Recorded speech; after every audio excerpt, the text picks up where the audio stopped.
What if fear no longer had a voice? Not after tomorrow, not after years of struggle, but by the time this very speech ends. What if every whisper of doubt, every quiet hesitation, every invisible chain that's ever held you back was broken? Not managed, not negotiated with, but removed. You were not born with fear. It was taught to you, trained into you, installed by men who had long since surrendered their own power, and what can be installed can be uninstalled.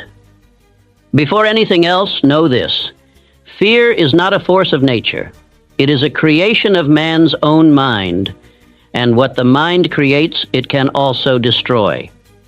I stand before you not with pleasant words nor idle philosophy, but with a spiritual challenge that, if accepted, will change the course of your entire existence. There is a silent killer among men, one so cunning, so subtle, that it ruins lives long before a man realizes it has taken root. It is not poverty. It is not failure. It is fear. Fear has kept more men broke than bad luck ever has. Fear has suffocated more potential than chains or cages ever could. Fear is not loud. It whispers, and worst of all, it disguises itself as reason, as logic, as caution, but make no mistake, it is the jailer of greatness, the assassin of dreams, the enemy of all success. Today, I will not speak to entertain. I will not soothe you with comforting advice. I will speak with the purpose of a man who has walked with titans.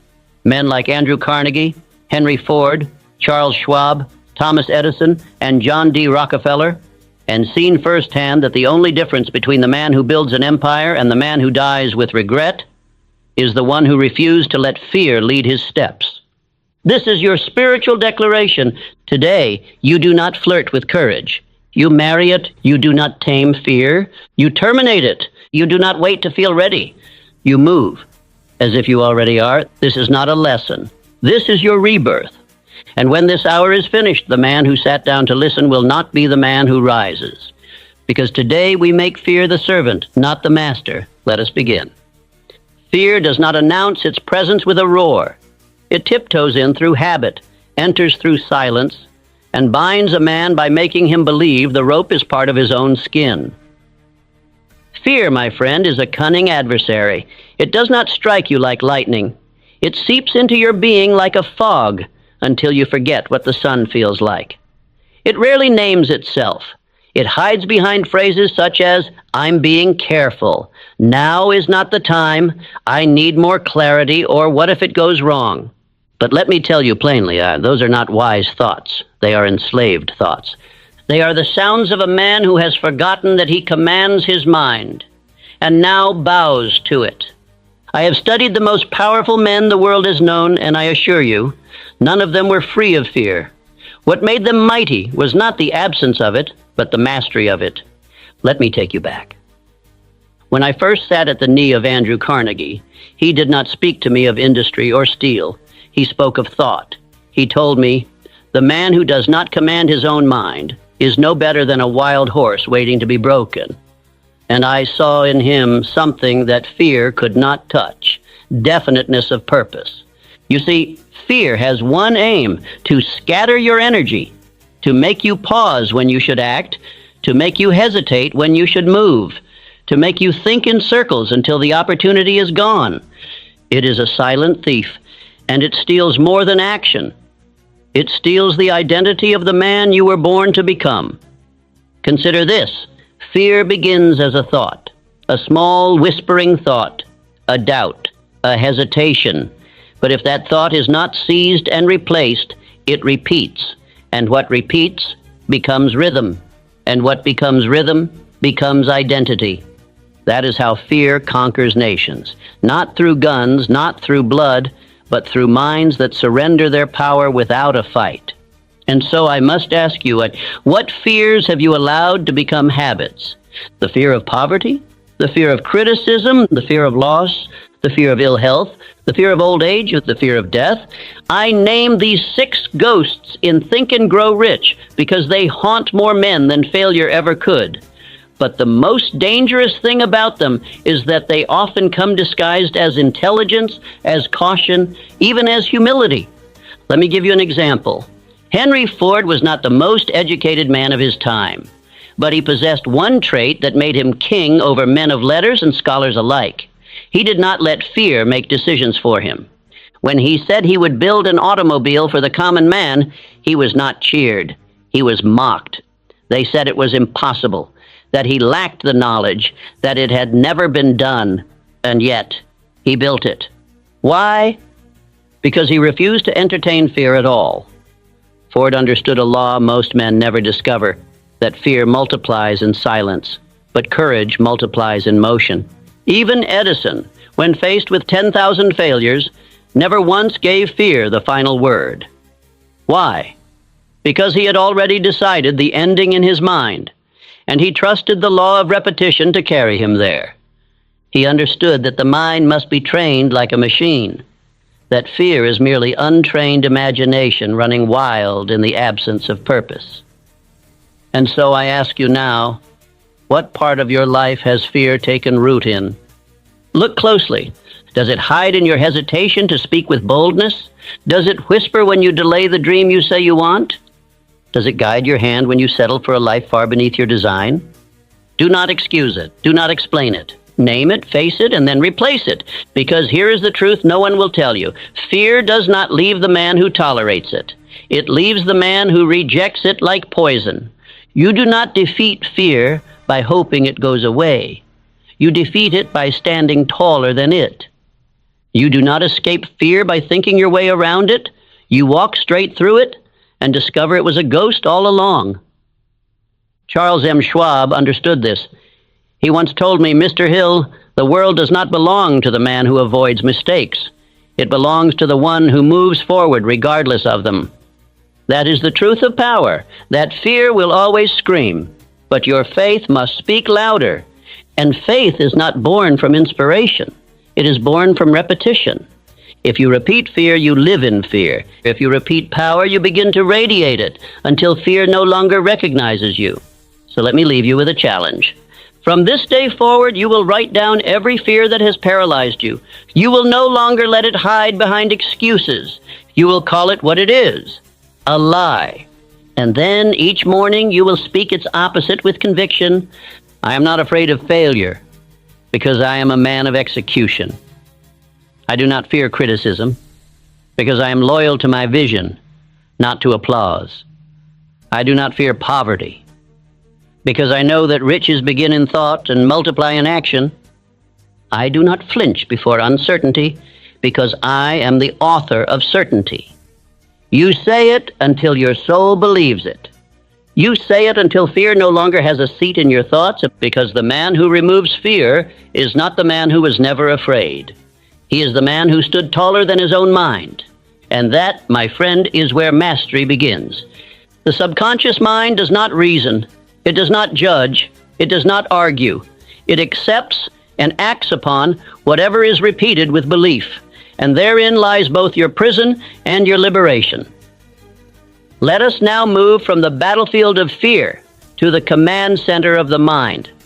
For if fear is the enemy, then the subconscious mind is the battlefield, and autosuggestion is your most powerful weapon. You may not see it with your eyes, but it governs every step you take, every word you speak, every result you attract. The subconscious does not sleep. It does not question. It simply receives and reflects what it is given through repetition, through emotion, and through belief. This is no mystical claim. It is a law, a universal principle as real and rigid as gravity itself. Allow me to be direct. If you have lived in fear, in lack, in hesitation, it is not your fault. It is your programming.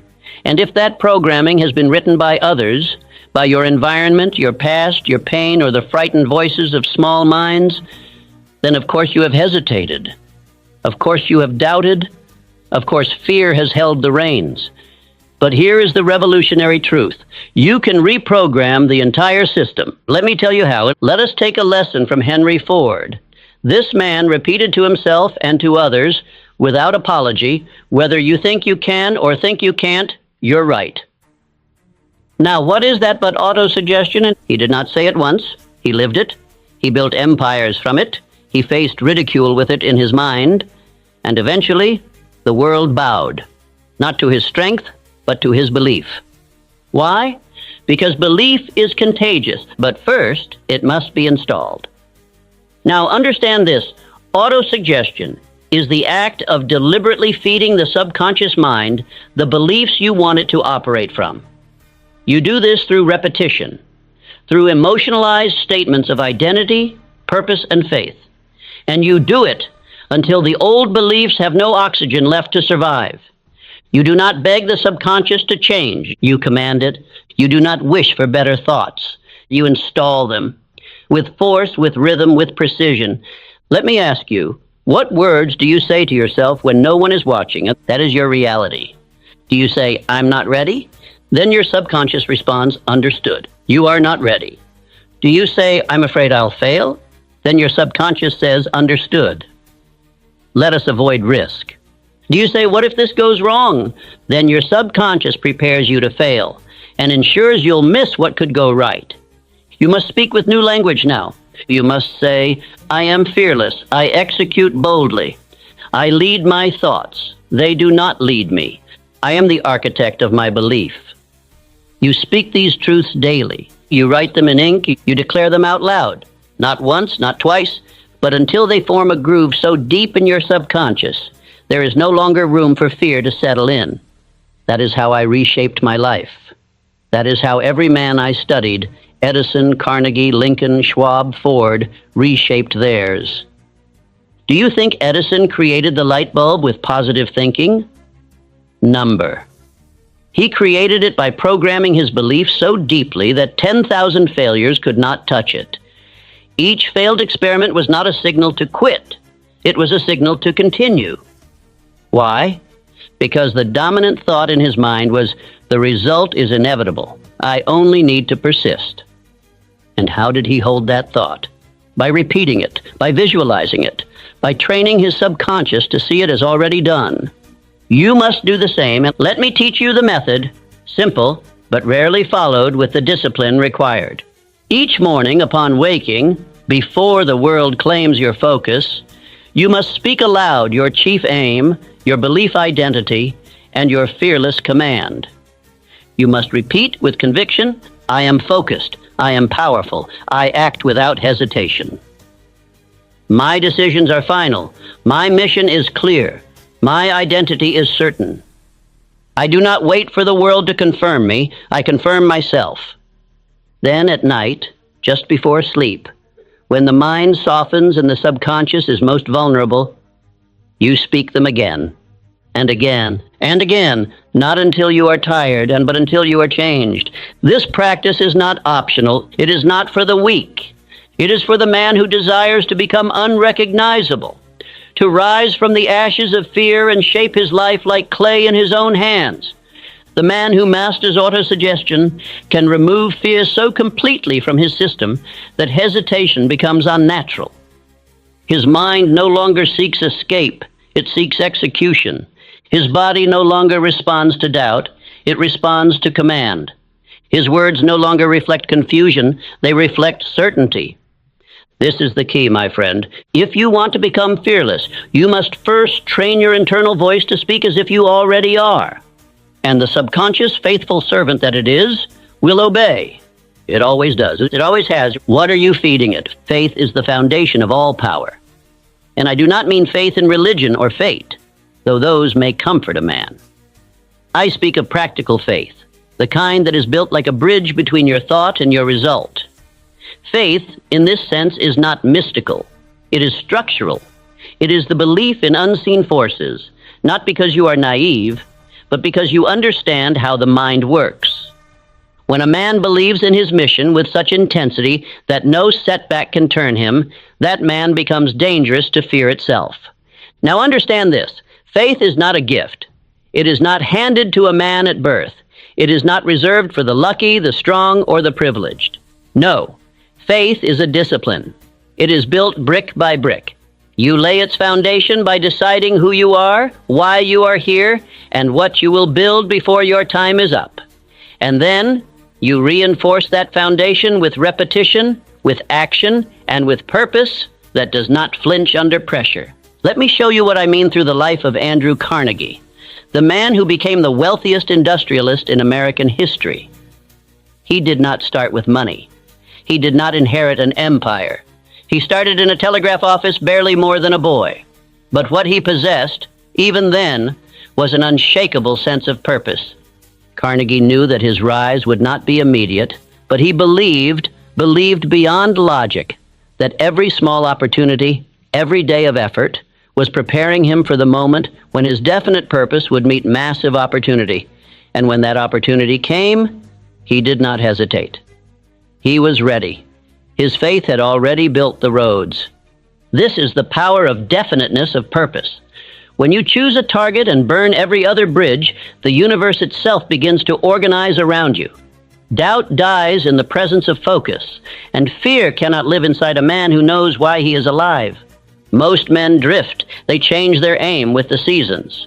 One week they desire freedom, the next comfort, the next applause. But the man of purpose, he does not drift. He is fixed like a compass, unmoved by the winds. He wakes each day not to react, but to execute. Now look at Abraham Lincoln. His presidency was forged in the fires of division, the country torn in two, allies wavering, enemies rising, and yet Lincoln held to his mission. His purpose was union. His faith was in liberty. He did not know how long the war would last.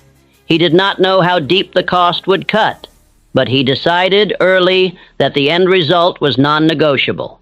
The United States would not fall. Slavery would not survive.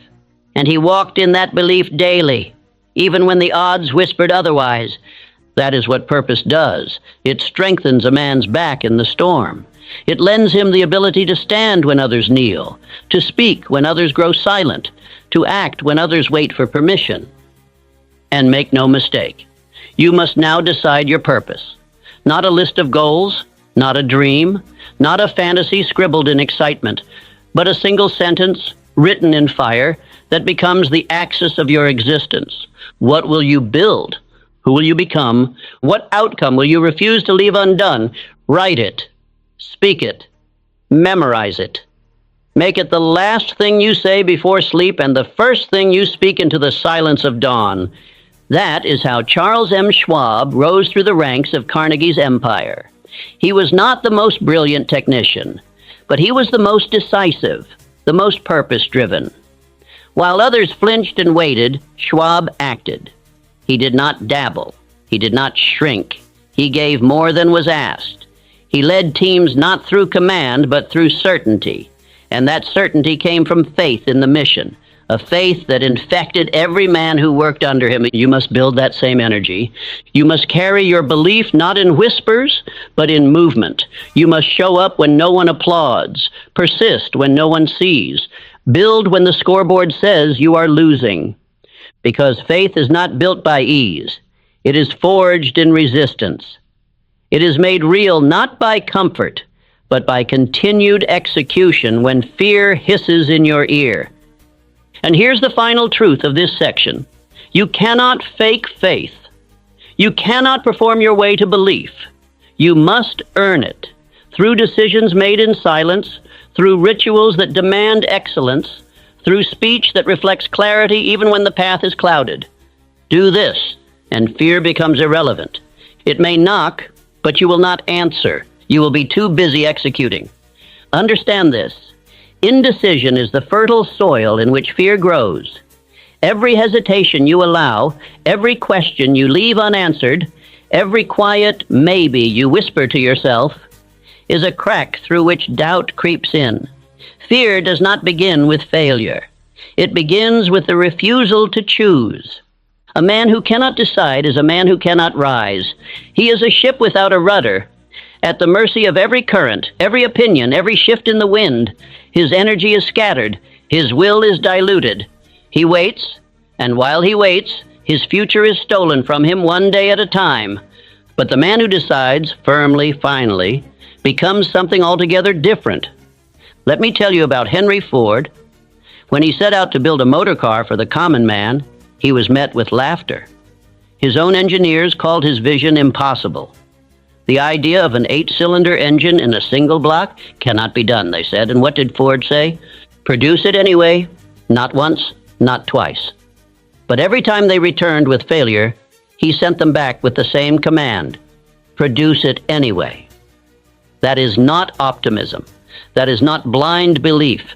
That is the power of decision, a decision so firm that it bends reality to match it. And that engine was built, not by chance, but by command. Now ask yourself, when was the last time you decided with that kind of finality? Most men do not. They dance around commitment. They try but do not burn the bridge. They entertain their goal while secretly keeping a door open to escape. And as long as that door exists, fear has a place to live. You must understand this. Decisiveness is not about being correct all the time. It is about being committed. A decision made with full belief will take you farther than 1,000 clever hesitations. Why? Because the universe favors motion, and indecision delays that motion. Let me speak plainly. The most successful men I studied, Ford, Edison, Carnegie, Schwab, they all shared this in common. When they made up their mind, they moved. And when they moved, they did not look back. Thomas Edison attempted over 10,000 times to invent the electric light. 10,000 decisions to try again. 10,000 deliberate acts of movement in the face of uncertainty. Each decision was not small. Each one was a wound inflicted on doubt. Edison did not ask the public if it could be done. He decided. And then he acted until the world had no choice but to believe what he had already accepted. Decision is an act of creation. It creates momentum. It creates clarity. It creates identity. And here is the spiritual law behind it. A man who decides who he is and lives according to that decision becomes immune to fear. He may still feel fear, but it cannot lead him because he has already chosen. And that choice becomes a fortress. Charles M. Schwab once again rose not by debating endlessly, but by making decisions swiftly and standing behind them. Carnegie trusted Schwab not because he was the most technical, but because he moved. While others talked, Schwab acted. While others planned, Schwab produced. So I ask you, what decision have you left undecided? What truth have you postponed? What version of yourself have you refused to fully claim? Because indecision is not harmless. It is the slow death of destiny. And fear uses it like a scalpel, cutting away your potential, one hesitation at a time. Say this with me now, aloud, wherever you are. I decide quickly. I move without apology. I do not retreat. My word is final, because I trust the man who speaks it. Let these words carve themselves into your mind. Say them often. Because each time you repeat that identity, you replace the version of yourself that waited with the one who leads. Let me be even more direct. Every time you hesitate, you teach your subconscious to question you. Every time you delay, you whisper to your mind, my will is not trustworthy. But every time you decide and act, you train your subconscious to say, this man means what he says. And that training is how self-command is built. So from this moment forward, you are no longer a man who waits. You are a man who chooses, even when it's unclear, even when it's uncertain, even when the crowd wavers. You choose, because you are the architect of your life, and the builder does not ask the bricks for permission. He lays them anyway. The man who would become fearless must first understand this. Fear is not an event. It is a habit. It is not something that simply appears when the conditions are wrong. It is a pattern, born of repetition, installed through years of unchallenged thought. And as with any habit, it can be rewired, if you are willing to apply greater repetition in the direction of strength. Let us examine what repetition truly means. Not the mindless repeating of tasks, but the deliberate imprinting of a new identity through the daily, disciplined use of thought. This was the cornerstone of my teaching, and I called it by many names: autosuggestion, definiteness of purpose, and most importantly, thought control. But let us not speak in abstractions. Let me show you how this operated in the minds of the greatest men I ever studied. Andrew Carnegie, the man whose wisdom laid the foundation for all of my life's work, did not rise from a family of wealth. He was born into struggle, into silence, into what the world would call disadvantage. But Carnegie understood something that very few ever grasp. The mind, once fixed upon a definite aim, will begin attracting to itself every condition necessary for the fulfillment of that aim. And so, every morning, he spoke his aim aloud. He repeated the man he had decided to become until the very walls of his mind no longer allowed for doubt to enter. Carnegie would say, "I am not building a fortune. I am building a man who is worthy of one." Do you understand that distinction? You do not speak affirmations to feel better. You do not speak them to impress others. You speak them because your subconscious believes what it hears the most, and therefore you must feed it power until it no longer recognizes fear as an option. Now consider Thomas Edison. He once said, "I never failed once. I merely found 10,000 ways that won't work." That was not merely a clever statement. That was a ritual of thought. Edison did not entertain failure because he had rehearsed success so frequently in his mind that failure could find no foothold.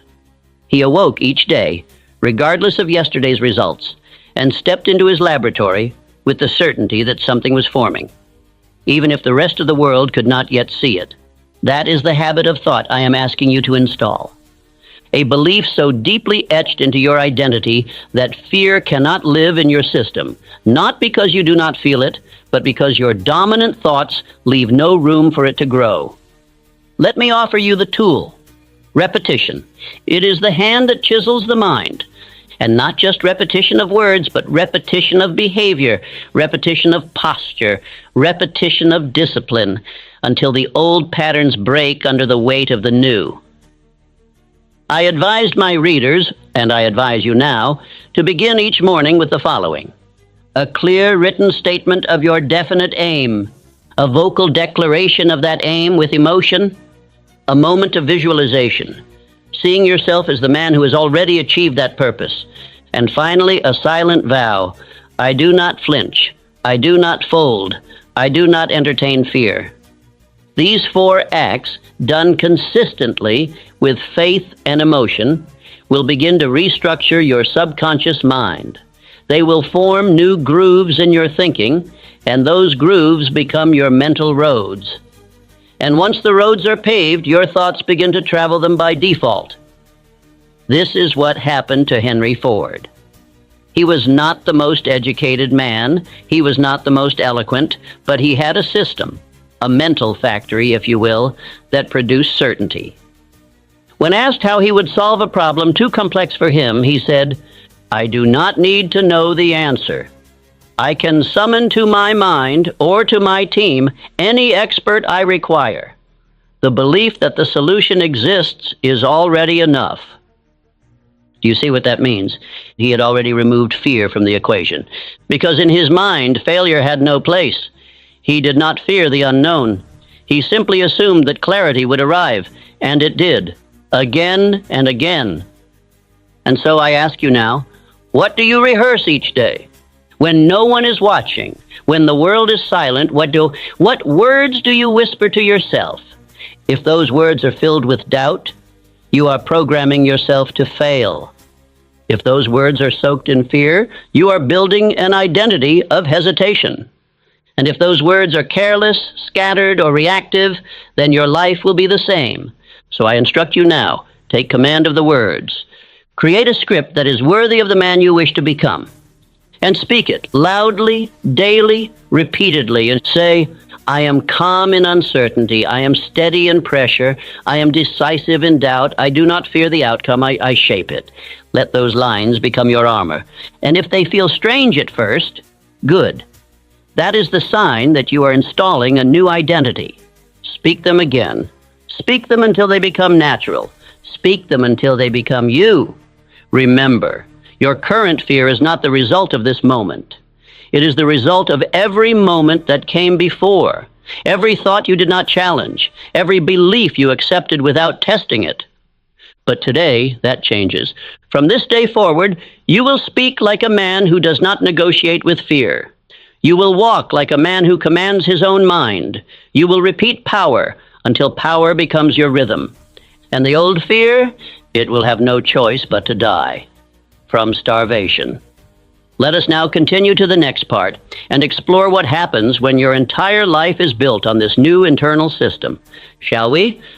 Once a man has begun the process of reprogramming his mind through repetition, he must take the next step, perhaps even more critical, and that is to guard the environment of his thoughts.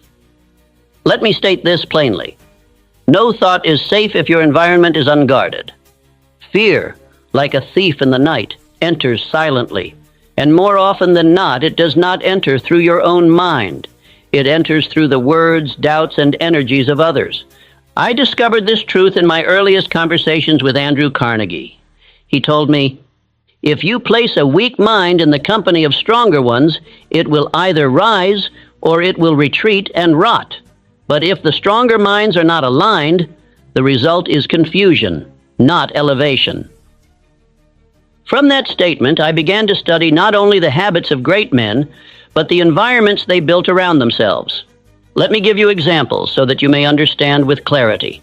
Henry Ford, once ridiculed and mocked for his belief in the common automobile, was often questioned, "How did you continue when the newspapers, the financiers, even your own men began to doubt you?" His answer was profound, "Because I didn't invite them into my mind." Ford understood a principle you must now accept as law. The mind is sacred ground, and not every voice deserves entrance. He surrounded himself with only those who could add value to the vision. And when doubt arose, as it always does, he returned not to conversation, but to introspection, to solitude. He did not argue. He executed. Likewise, Thomas Edison, though a man of collaboration, was ruthless in his selection of those who entered his circle. He tolerated no mockery of his experiments. He allowed no cynicism into the laboratories where his dreams were being born, because he knew one sarcastic remark, one poorly timed doubt, could ruin hours of focused effort. Why? Because the subconscious mind, though powerful, is also deeply impressionable. You may feed it power all morning through affirmation and repetition, but if you then walk into a room of gossip, sarcasm, and low ambition, you contaminate the mind's atmosphere.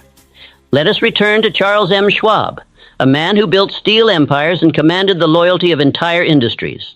He once told me that the most important decision a man makes each day is not what he will do, but whom he will listen to.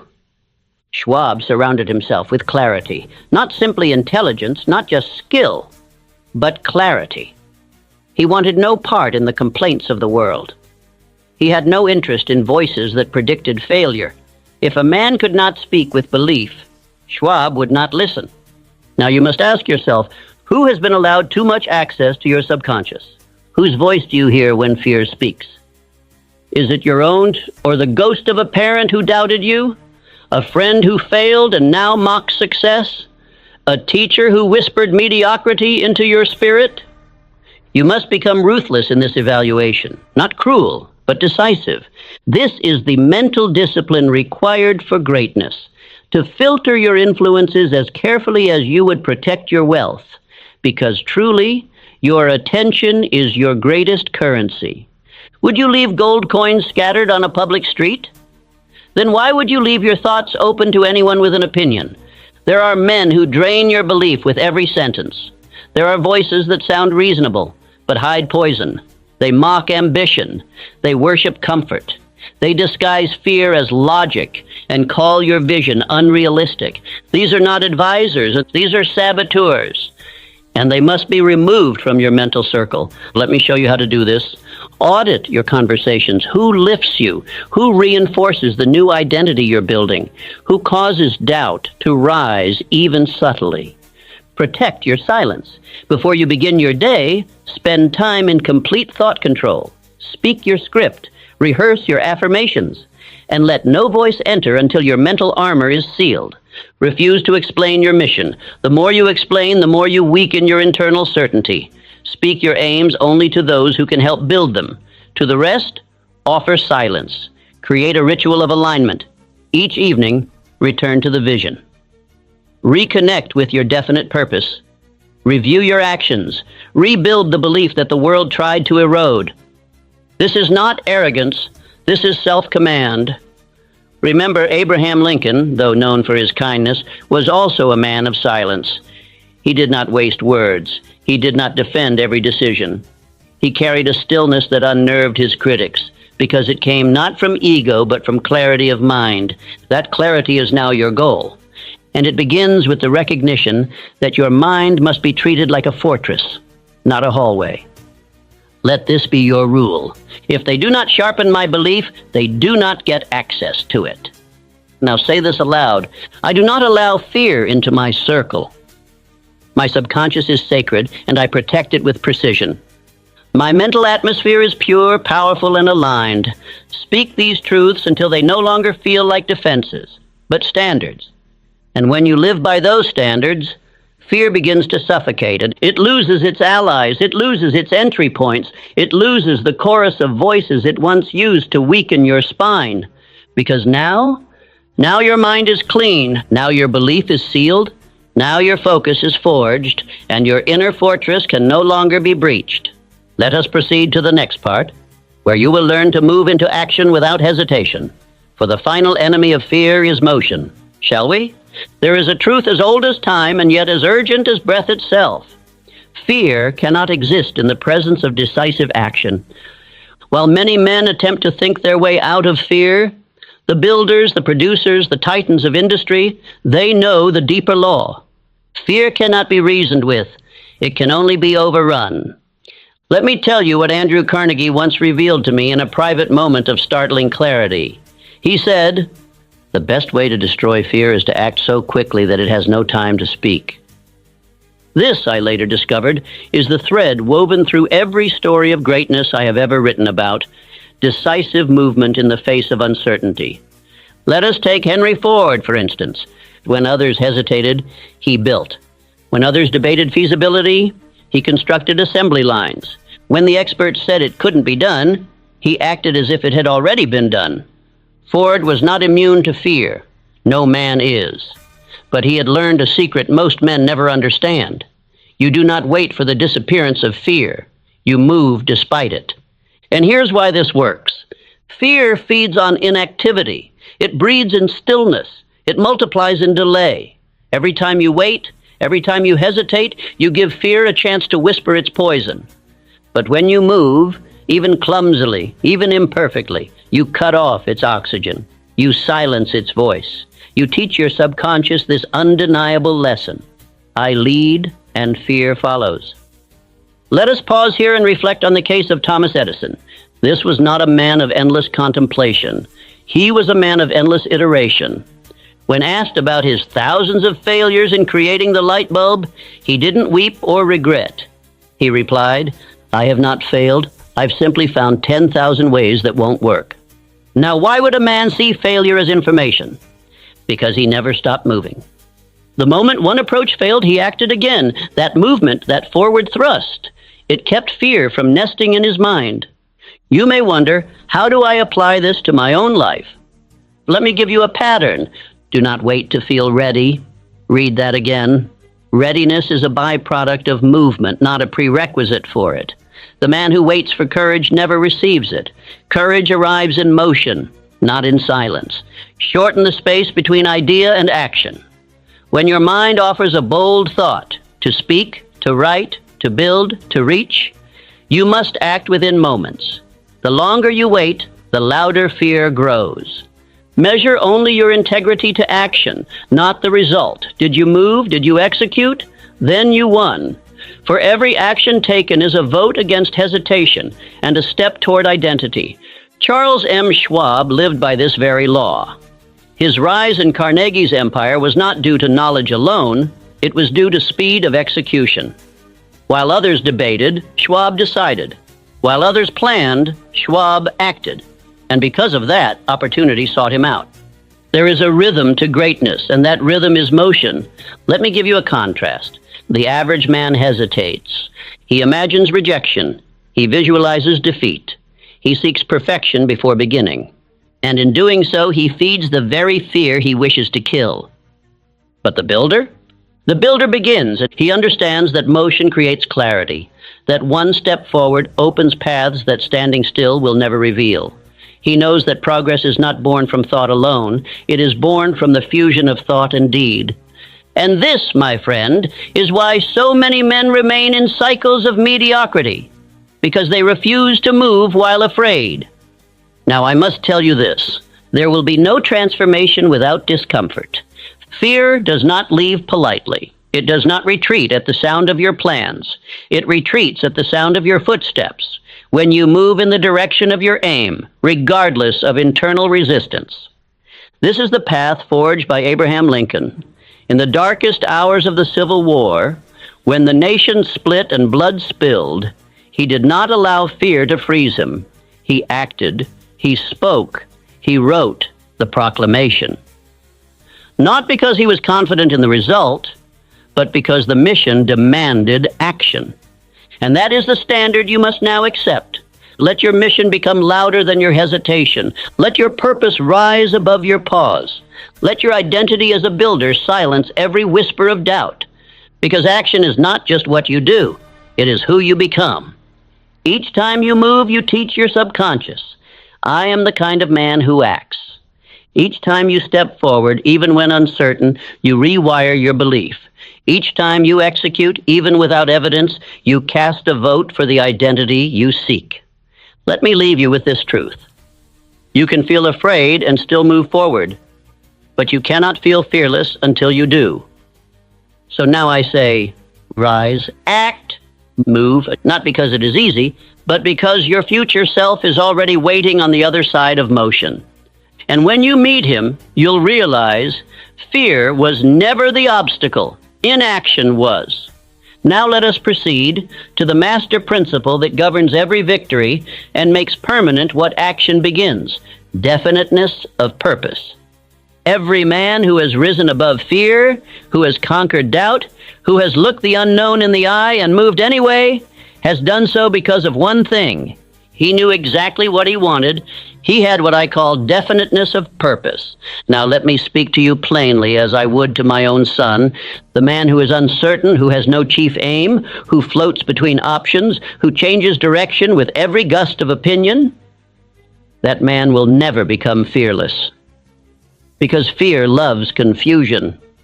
It thrives in the life of a man without direction. It grows in the cracks of ambiguity. But the man who decides, the man who chooses a single aim and backs it with all the energy of his being, he becomes dangerous to fear. Why? Because purpose gives pain meaning. It gives setbacks context. It gives fear a rival more powerful than itself. Let me illustrate with one of the clearest examples in American history. Henry Ford did not aim vaguely for success. He decided to put every man behind the wheel of a motor car, and he let no setback, no ridicule, no technical barrier, no financial storm sway him. When others laughed, he built. When others hesitated, he streamlined. His definiteness of purpose burned so brightly that it lit an industry on fire. Let me tell you this, Ford did not defeat fear by force. He defeated it by replacing it with focus. Andrew Carnegie, another titan whose mind I studied more deeply than most men knew, believed so strongly in the power of purpose that he required every man under his leadership to declare it. He said, "Show me a man with a clear purpose, and I will show you a man whom failure cannot defeat." Carnegie believed that all weakness, all indecision, all fear came from one root, a divided mind. He selected Charles M. Schwab as the president of U.S. Steel, not merely because of his energy, but because of his clarity. Schwab was not a genius by birth, but he spoke his mission with such confidence that other men fell in line. His definiteness of purpose made him magnetic. And what of Abraham Lincoln? Do you suppose that man stood against a fractured nation, issued the Emancipation Proclamation, and led through war without fear? Number. He knew fear, but he also knew his purpose. and it was more sacred than his safety. He was not trying to figure it out. He was not looking for options. He had made a final decision that the Union would endure and that the cause of freedom would not be silenced. That decision gave him spine. It gave him resolve, and it made him immune to the paralysis that fear brings. Now I ask you, dear listener, have you decided? Have you chosen a purpose so deeply, so completely that it anchors you in every storm? Because until you do, you will always be prey to fear. You will always be tempted to quit. You will always need more motivation, more inspiration, more reminders. But when you decide, truly, finally, something miraculous occurs. You stop asking, can I do this? And you start saying, this will be done. You no longer debate your options because the path is fixed. You no longer fold under resistance because the mission is not open for negotiation. I will give you a command now, and I urge you to take it seriously. Write your chief aim. Not a wish, not a vague hope, a precise, definite aim. Stated clearly, confidently, and without apology. Say it aloud every morning. Etch it into your memory. Rehearse it with feeling. Because the subconscious mind does not follow half decisions, it obeys only the clear and the repeated. And do not make the mistake of creating a list of aims. Choose one. One aim, one mission, one dominant desire to which all other actions bend. That is what makes a man formidable. That is what makes fear retreat. You cannot fear the opinions of others when your energy is consumed by pursuit. You cannot be paralyzed by what-ifs when you have declared, this is what will be. Let me leave you with this story. When Edison was working on the light bulb, a reporter asked him, after his many failures, Mr. Edison, do you ever consider giving up? Edison replied, young man, I have decided to create this light, and now I'm simply eliminating the ways that do not lead to it. That is definiteness of purpose. It is the death of doubt. It is the root of all power. It is the foundation on which the fearless man stands, while the uncertain man sinks. So I ask you again, have you decided? If not, decide now. Because until you do, every step forward will be accompanied by hesitation. And hesitation is the ally of fear. But once you decide, you'll begin to move like a man with fire in his eyes. And fear will no longer recognize your face. Shall we go even deeper now into the force that reinforces this purpose and gives it lasting life? Let us now enter the heart of the subconscious mind through the sacred ritual of autosuggestion. Shall we proceed? Now that you have declared your purpose, you must reinforce it until it becomes louder than every doubt, every distraction, every whisper of fear that once ruled your life. And that reinforcement comes through the master key of the mind, autosuggestion. You may ask, Mr. Hill, what is autosuggestion? Let me answer as plainly as I can. It is the act of feeding the subconscious mind a new reality through repetition and emotion, until that reality becomes identity. You see, my friend, your subconscious does not accept truth. It accepts repetition. It does not follow logic. It follows dominance. The words you repeat, and whether aloud or in thought, whether with belief or sarcasm, they are building you, line by line, day by day, word by word. That is why I must implore you, repeat this speech daily, not once, not when convenient, not when you feel inspired. Every morning, every night, until the voice you hear within is no longer the voice of fear, but the voice of conviction. Because the enemy of progress is not failure. The enemy is forgetting. And what you do not repeat, you will forget. What you do not rehearse, you will not become. Let me remind you, Henry Ford did not repeat weakness. He repeated belief.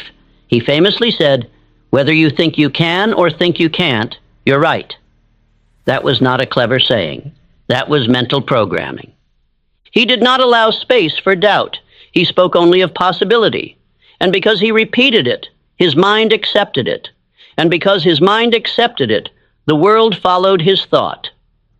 Thomas Edison did not wait for the crowd to believe in his vision. He believed first, and he spoke it into the silence, into the void, into the dark rooms of failure.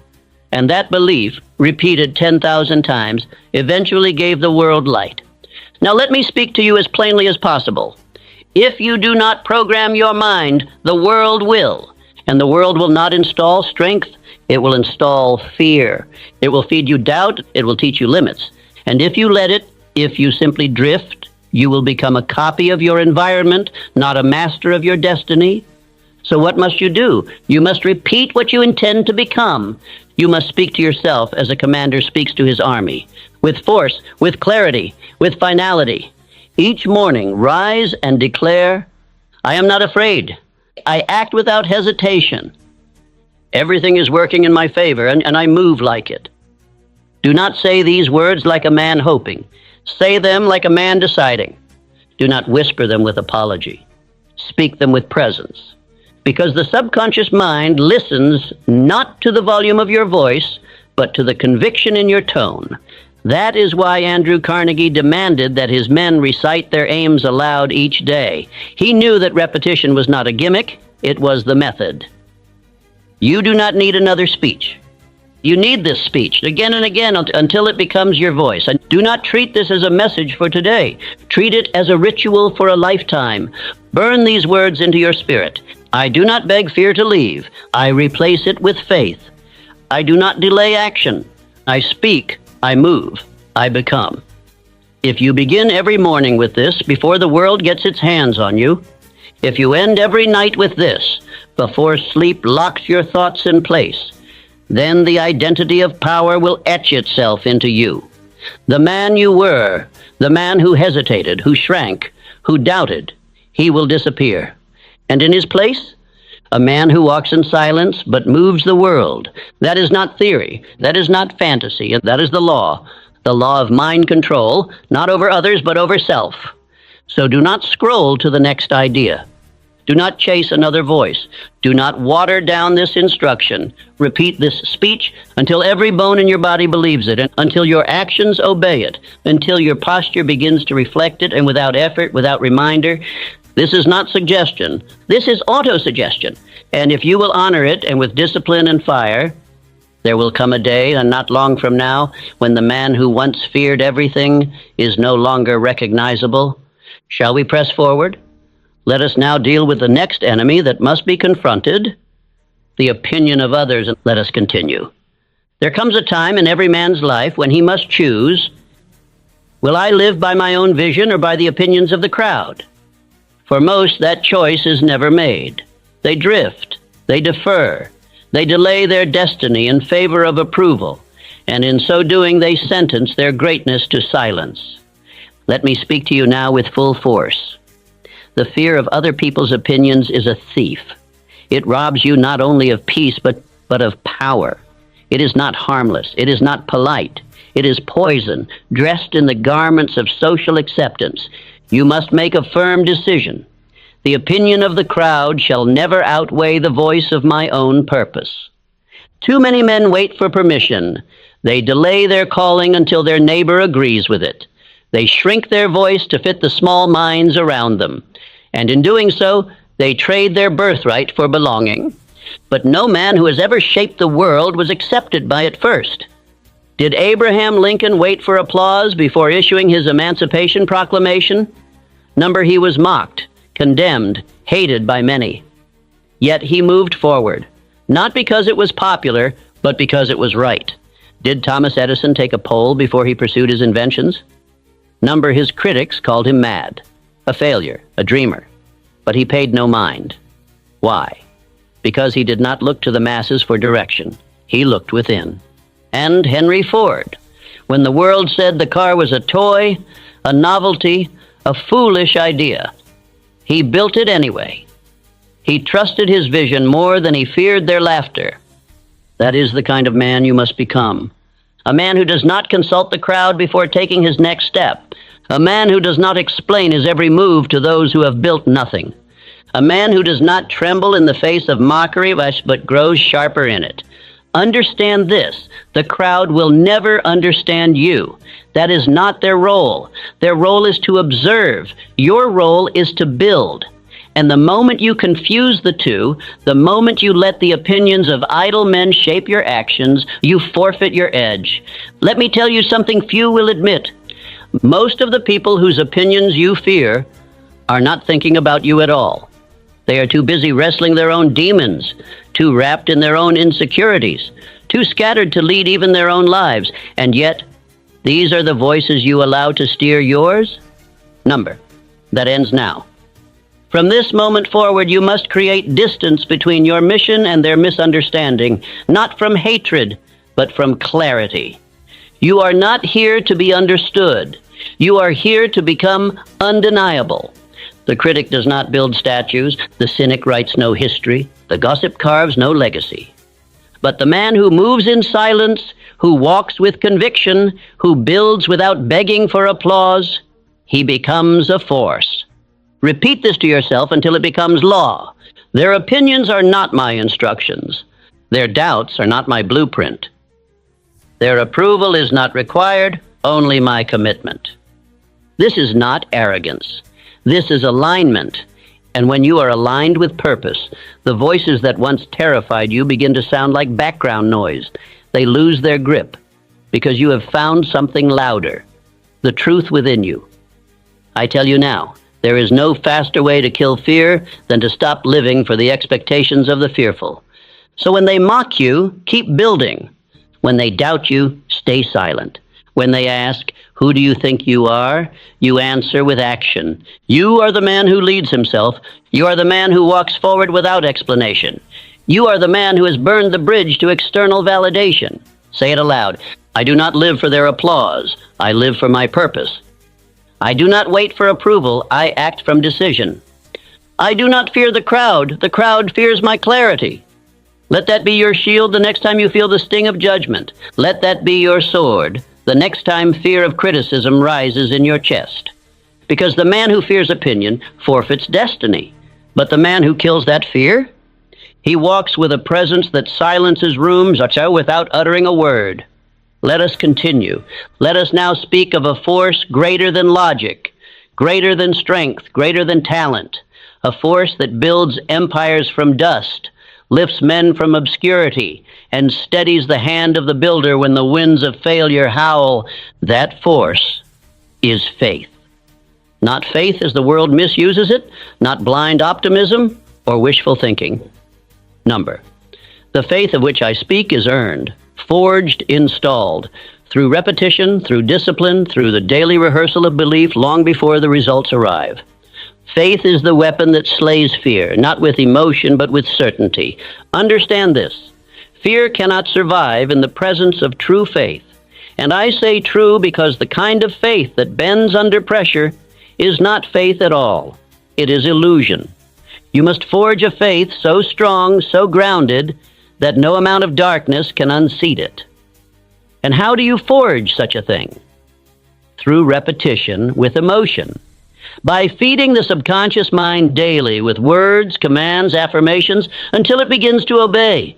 Every morning you must speak your identity aloud. Every night you must rehearse the man you are becoming. And every time fear attempts to speak, you must interrupt it with certainty. Let me tell you a story. When Thomas Edison was working on the invention of the light bulb, he was asked after hundreds of failures whether he felt he had wasted his time. He answered not with frustration, but with faith. I have not failed. I've just found 10,000 ways that won't work. He didn't call them failures. He didn't question his path, because the invention already existed in his mind, and he had faith that it would soon exist in the world. That is how you must live. You don't need to see the proof before you act. You act because the outcome is already real to you.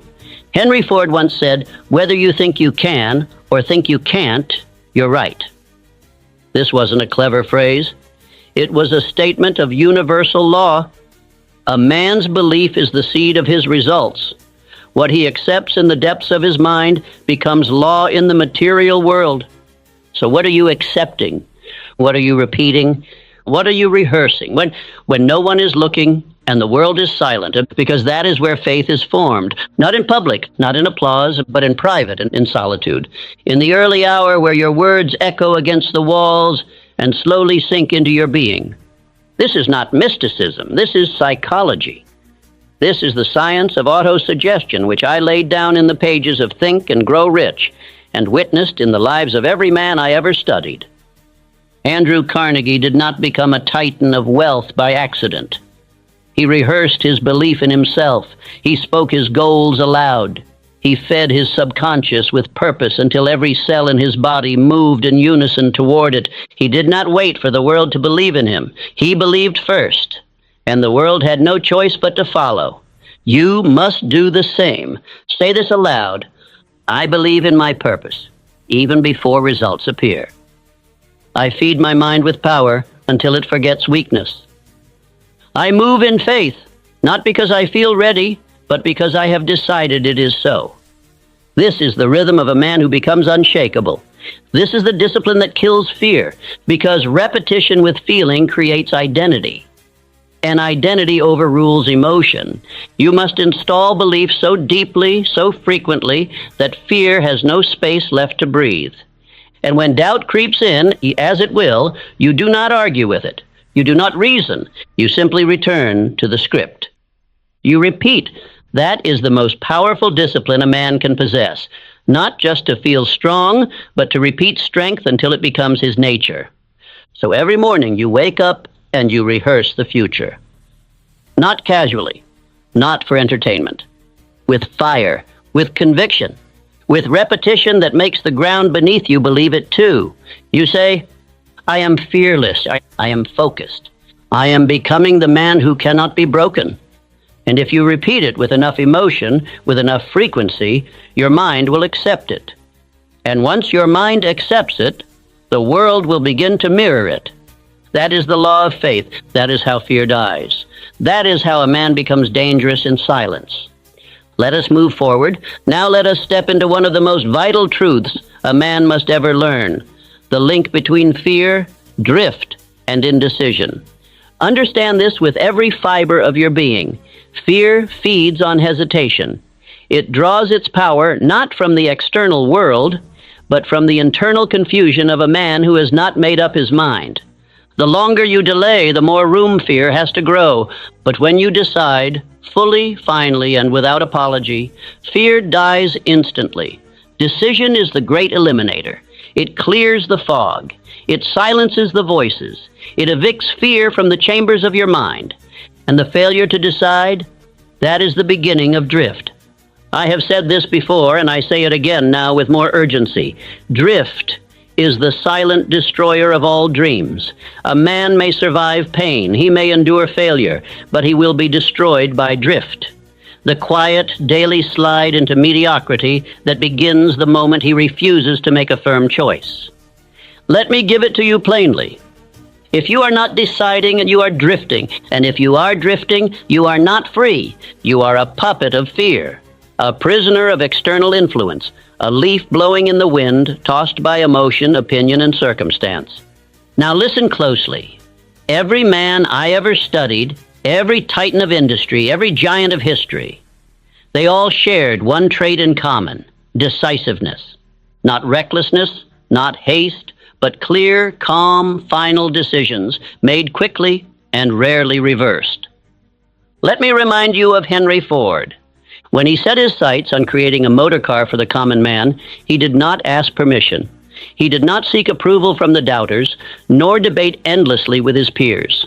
He made a decision, and the world adjusted. His own engineers told him an 8-cylinder engine in a single block was impossible. Ford looked them in the eye and said, "Build it anyway." And they did, not because it suddenly became possible, but because his decision left no room for retreat. Charles M. Schwab, trusted by Andrew Carnegie to lead the steel empire, rose not through technical genius, but through unwavering decision. In times of pressure, when others hesitated or looked to escape responsibility, Schwab stepped forward, he acted, he led, and Carnegie? His entire fortune was built upon one thing: definiteness of purpose. A purpose so clear, so fully accepted, that every action aligned with it. Every decision pointed to it. There was no drift, only direction. Contrast that with the average man. He hesitates. He overthinks. He waits to feel ready. He delays decisions until circumstances are perfect, which they never are. And in the delay, fear takes root, doubt grows, momentum dies. Do not let this be you. A man cannot afford to live in maybe. A man must choose. And the moment you choose, a force awakens within you, a force that says, "This is who I am now, and there is no going back." Say that aloud. I decide quickly. I change slowly, only when the facts demand it. I act without delay. I do not drift. I move with finality. I burn the bridge behind me. Burning the bridge is not poetry, it is strategy. So long as you leave a path of retreat, fear will whisper in the dark. You can always go back. But once you decide, once you cut the rope, shut the door, and remove the exit, you unlock the power that only clarity can give. Let me share with you what I learned through years of research and conversations with the most powerful minds on earth. Fear cannot dominate a man who has made up his mind. It may knock, it may whisper, but it cannot enter because decision has locked the gates. You must live this. Every morning, rehearse your identity. Every day, recommit to your mission. Do not let emotion dictate your steps. Let decision dictate them. And when the feeling comes, the hesitation, the voice of the old self, the fear of failure, interrupt it. Say with certainty, I have already decided. I do not retreat. I do not entertain fear disguised as logic. And then you move. You do the thing you said you would do, without delay. Because every time you follow through, every time you move without hesitation, you build a spine of steel inside yourself. You become unshakable. And soon the world will not question your certainty. It will respect it. So let me ask you, what decisions are you still avoiding? What bridges must you burn? What direction must you fully commit to without allowing drift to return? Decide now. Decide deeply. And from this moment on, let your decisions move faster than your fear ever could. This is how you remove fear, not by waiting, not by hoping, not by hiding, but by deciding. And by walking with fire into the man you've already declared yourself to be. Now, as we move closer and closer to the end of this speech, fear is no longer welcome in your house. It has robbed you long enough. It has whispered hesitation into your dreams, planted doubt in your convictions, and delayed the man you were born to become. But today, it ends. You do not belong to fear. You are not its puppet. You are not average. You are not ordinary. You are not another man drifting through life, hoping things improve. You are the builder of thought, the commander of action, the master of decision. And from this day forward, you will not act as if, you will act because it already is. You are not waiting for strength. You are installing it. Daily, hourly, with every word, every repetition, every quiet declaration you speak when the world isn't watching. Let the old voice die. The voice that questioned, the voice that hesitated, the voice that waited for perfect timing. It is no longer yours. Your new voice has no room for fear. It walks with calm, it speaks with clarity, and it moves with conviction. And when resistance rises, as it will, you will not fold. You will repeat. Because repetition is how men become forged in fire. Because repetition is the builder of identity. And this speech, what you have just absorbed, is not entertainment. It is your blueprint. It is your architecture of belief. It is the structure you return to daily until your subconscious mind knows no other rhythm than certainty. You must return to this message again and again and again. Not once, not when you feel weak, not when it's convenient, but every morning, every time the world feels heavy, every time the old self tries to claw its way back in. You play this speech aloud. You speak its lines. You walk its energy until fear is not just silenced, but forgotten. Until the man you've been pretending to be dies quietly in the night. And the man who speaks with faith rises. Say it now. Fear no longer lives here. I do not ask for permission. I move with power. I do not repeat fear. I repeat strength until it becomes my nature. This is the final word, not because the work is over, but because yours is just beginning. Now go, walk with fire, move with discipline, live like the man who fear cannot touch, because that man is already you. Let them wonder what changed. Let them feel your silence before you speak. Let them witness what belief forged in repetition becomes. You are no longer a man at the mercy of fear. You are the architect. You are the fire. You are the command. And now you walk like it's done.